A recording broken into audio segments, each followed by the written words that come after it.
పలికాలి యవ్వనాలు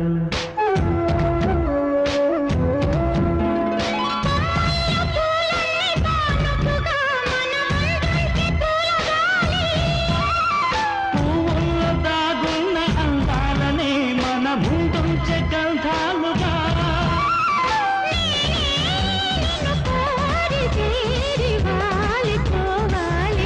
జూమని కొండగాలి కట్టిలా దూచుతోంది